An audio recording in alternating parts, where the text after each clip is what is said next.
Nous revoilà pour la suite et j'aimerais vous faire une petite transition entre le côté scientifique du corps énergétique que nous avons vu dans la vidéo précédente et le côté plutôt ésotérique, spirituel, comme vous voulez.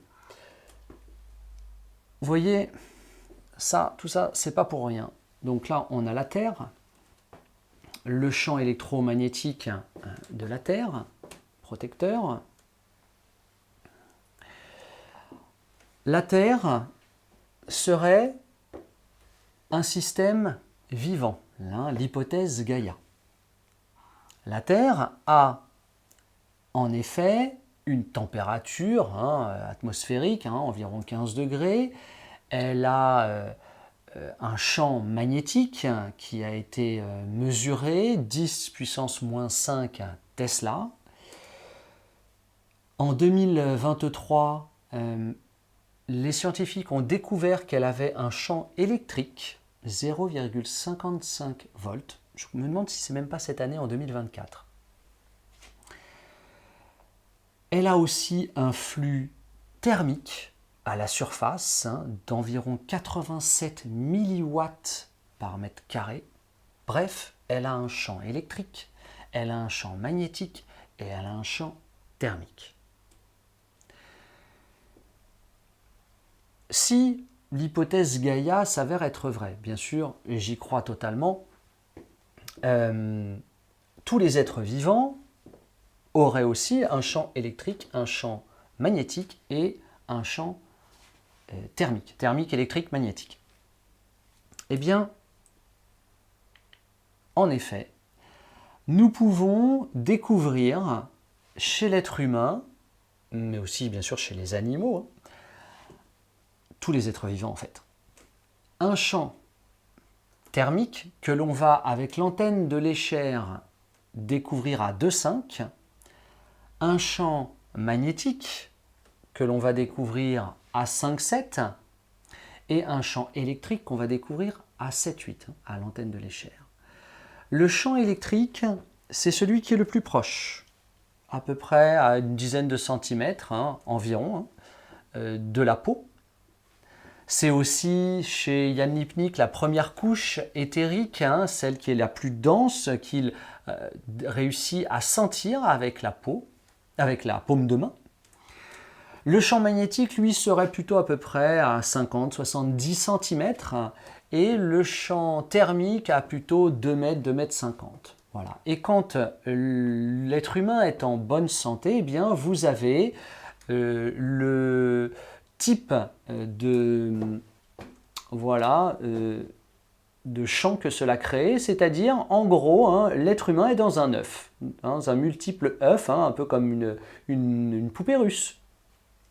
Et quand il y a certaines pathologies, eh bien, il va se décaler à gauche, à droite, en haut, en bas. Celui qui manque d'ancrage, eh bien sûr, ses champs montent. Celui qui est trop dans l'ancrage, pas assez dans le cosmos, ses champs baissent. Ce qu'il faut vous rappeler, c'est que le champ électrique, celui qui est le plus proche, va être plutôt en relation avec des pathologies physiques. Le magnétique va être plutôt en lien avec des pathologies environnementales.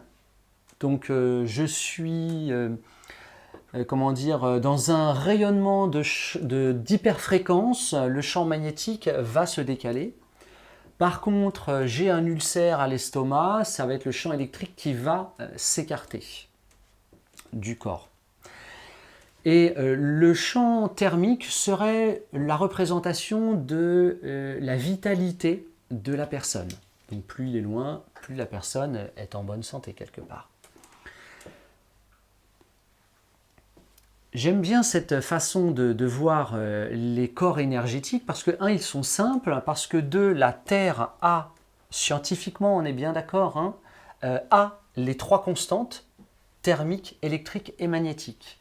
Et si l'on reprend les principes fondamentaux philosophiques védiques, eh bien la demeure dans laquelle je réside, c'est celle aussi où le divin réside. C'est-à-dire que l'extérieur et l'intérieur sont identiques. Quand je regarde le cosmos, je regarde l'intérieur de mes cellules, je regarde le fonctionnement même de l'atome de ma cellule mitochondriale. Et si je regarde le monde de la société dans laquelle je vis, elle représente aussi émotionnellement ce que j'ai à l'intérieur de moi.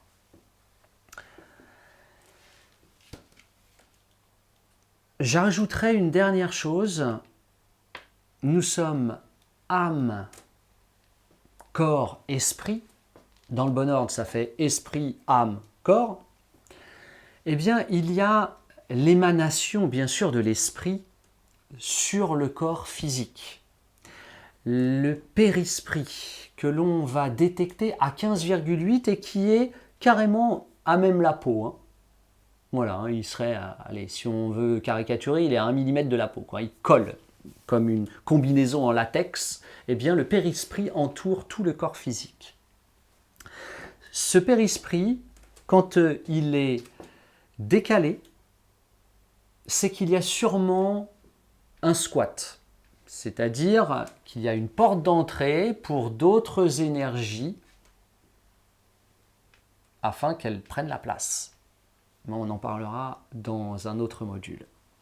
On va continuer sur d'autres types de corps énergétiques. Le corps éthérique, à la façon cardinaux ou lipnique.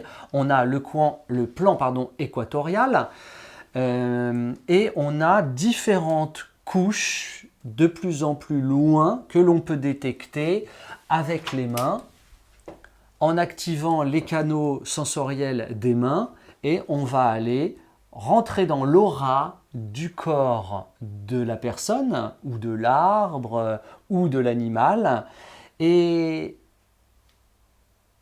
si vous venez à la formation, vous allez voir, les expériences sont assez bluffantes. Vous avez aussi différentes approches des corps énergétiques. Il y a cette figure-là qui est juste devant moi, qui est extrêmement complète. Et là, on va parler de corps causal, de corps mental. Il y a tout un panel entre le yin, le yang. Cette photo est assez intéressante parce qu'elle regroupe plusieurs visions philosophiques, religieuses de ce que sont les corps énergétiques. En tout cas, les corps énergétiques, en effet, existent depuis bien longtemps, bien avant Lichtenberg, au XVIIe siècle, qui découvre que tout est polarisé. Eh bien, les religieux avaient déjà une notion du corps énergétique. Dans la philosophie védique, d'ailleurs, rappelons-le, je vous montrerai l'image après, eh bien, il y a 3 corps. Le corps spirituel, qu'on peut appeler l'âme, le Jvatman, le corps physique, qui est la matière, et le corps subtil, qui est énergétique. Déjà, on en a 3. Comme la religion chrétienne, corps, âme, esprit, la Sainte Trinité. Dans les 2 derniers, par contre, il y a 5 autres corps. Donc, c'est-à-dire que dans le corps spirituel et le corps physique, il y a 5 sous-corps qui sont appelés les koshas. C'est des étuis, des petits fourreaux ou différentes enveloppes qui ont aussi différents noms. Donc, en fait, on a 5 plus 3. Mais on a aussi, chez les bouddhistes, on a 5 corps qu'on appelle aussi les koshas. On a le corps physique, le corps bouddhique, et donc ça fait 7 corps en tout. Donc 8 corps pour le védique, 7 corps pour le bouddhique. Nous, on va en Occident plutôt rester sur 3 corps, le corps esprit, âme et physique, qui va regrouper différentes notions. Par exemple, on va parler de l'âme pour tout ce qui est la volonté, l'intelligence et les émotions. On va parler du corps pour tout ce qui est les sens, les sens vus, ouïs, etc. Et puis pour l'esprit, on va plutôt parler de la communion, de l'intuition ou la conscience. Voilà, quelque chose de toujours simple. Et je pense que là où réside la réalité du monde dans lequel nous vivons, c'est la simplicité. La nature tend à la simplicité, elle économise son énergie, elle sait que la vie est précieuse. Donc plus on va vers des méthodes et des techniques complexes, plus on s'éloigne de ce qu'est le champ unifié de conscience, la simplicité. Donc juste 3 corps. Et avec ça, on a tout. Allez, suite à la prochaine vidéo. Alors, j'aimerais conclure sur les corps énergétiques. Et ce schéma, je trouve, illustre parfaitement la transition. On a énormément de façons d'entrer en contact avec notre corps énergétique et avec le corps énergétique des autres.